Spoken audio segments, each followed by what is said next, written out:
Nilinaw ng Korte Suprema na TRO o Temporary Restraining Order at hindi status quo ante order ang inilabas nila laban sa resolusyon ng COMELEC tungkol sa airtime limits ng mga political advertisement.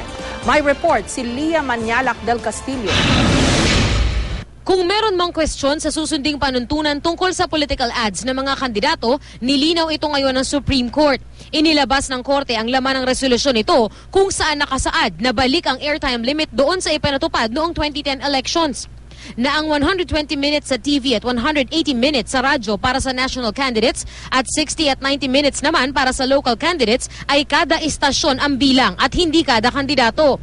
Isa ang GMA Network sa naghain ng petisyon para pigilan ang pagpapatupad sa bagong mas mababang airtime limits dahil labag daw ito sa saligang batas sa karapatang bumoto ng publiko at karapatan nilang makilatis ng husto ang mga kandidato.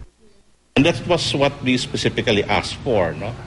That a TRO be issued against this resolution of COMELEC 9615 and to implement the per station rule in the 2010 elections. Unang inihayag ni Supreme Court spokesman Teddy Te, ang utos ng Supreme Court ay isang status quo ante order. Pero nilinaw ngayon na ito pala ay Temporary Restraining Order o TRO.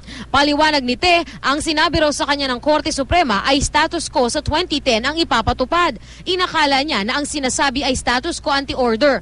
Humingi siya ng paumanhin sa kanyang pagkakamali at sa kalituhan. Status quo ante order man o TRO, pareho ang epekto. Ibinabalik sa 2010 rules ang pagbilang ng political ads at parehong ang ibig sabihin ay hindi pa pinal ang desisyon ng Korte. Kaya si COMELEC Chairman Sixto Brillantes may babala sa mga kandidato at maging sa mga TV at radio networks. Dahil hindi pa pinal ang desisyon ng Korte Suprema, maaari pa raw itong mabago at maaring ibalik ang pagbilang ng political ads ng kada kandidato at hindi kada istasyon. If I were a candidate and I want to make use of the maximum, I will enter into contracts. Meron naman TRO eh. Pero pagka nanalo naman kami ultimately, tignan natin kung ano effect. Everything becomes confused because of a temporary issuance. Panawagan ni Brillantes, sana madesisyonan na agad ng pinal ang kasong ito. Lia Manialac del Castillo, GMA News.